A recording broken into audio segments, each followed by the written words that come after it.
Holy shit! Okay, my name's Tim. I also go by Darkness429 on the interwebs, and I stream a lot of first-person shooters, really just like any type of shooter I can get my hands on. I started streaming back in February of 2014 with the Titanfall beta. And streaming for me was kind of a way to alleviate steam. It was kind of just like, I had just graduated college, my wife and I had moved down to South Florida, and I had like a really crappy job at Best Buy part-time while I was finishing up school, some prerequisites, and I heard about this Twitch thing. I was like, oh, this is cool, I'll check it out.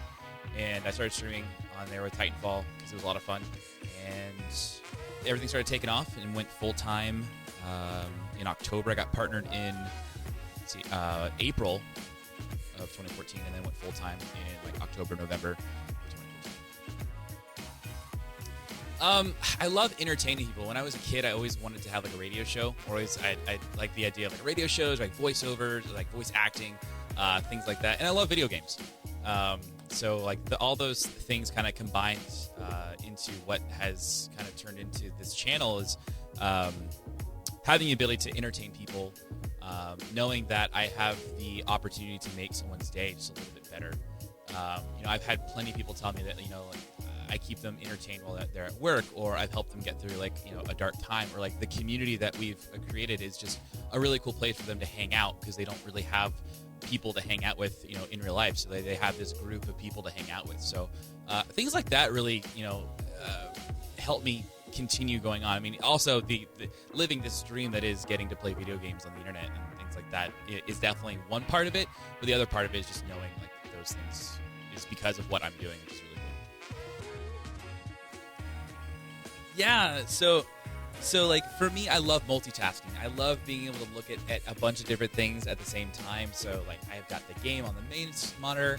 I'll have alerts and music and other things up on another monitor. I'll have Discord and Skype open up on another monitor, and then on the streaming PC, I want to have OBS open at full screen. I want to be able to see what my stream is seeing. So if there's any issues at all, I can fix them right away. Some people, they can only put OBS, like in a small corner, and you're not seeing the full picture. I want to be able to see all of my chat. So chat has a dedicated monitor.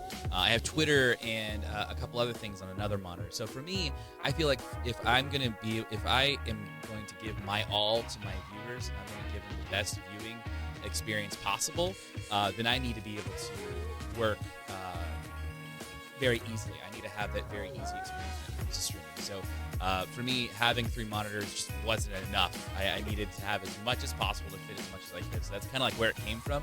It was a little expensive, and it was cool because some of my subscribers even helped out with getting this all together. So it was kind of a group effort.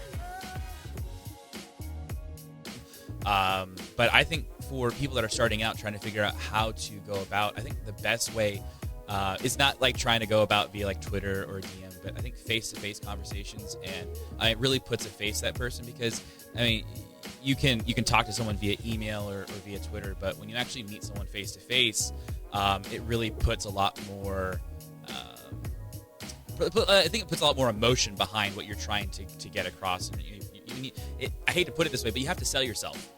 You really have to prove your worth and show why a company wants to acquire you and what you're going to do for them. So I think like going out to cons and actually meeting these people face to face is one of the best things you can do.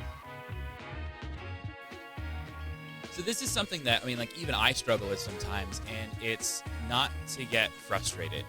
Like even at someone, I mean, I think of myself as like a medium range streamer. I'm definitely not a huge streamer, but I'm not like a small streamer. I think I kind of put myself in like that medium range. Don't get frustrated. Starting out is rough. When I started out 2 years ago, Twitch was a lot different. And I mean, even now within the 2 years isn't that long, and Twitch has changed so much. There's millions of broadcasters. There's over 14,000 partner streamers that are on just Twitch alone.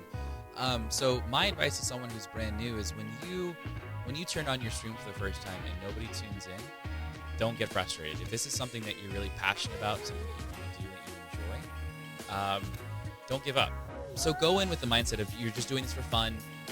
You really enjoy entertaining people, because I mean there are people that are really good at entertaining. There are people that are good at playing the games, and then there's people that are good at both.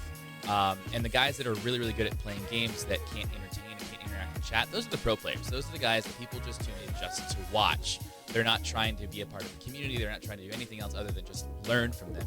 And I think a lot of new streamers going into it, and if you're not on an esports team or something like that, you need to be able to interact with your chat. You need to put on a good show. And there's a really cool shirt that's floating around that says stream like nobody's watching. And you really need to do that. You need to stream and put on a show. Even if there's no one in the chat, you need to put on, this awesome experience for somebody. So when those people start to come in, it's seamless. They pop right in and you're ready to rock and roll. So.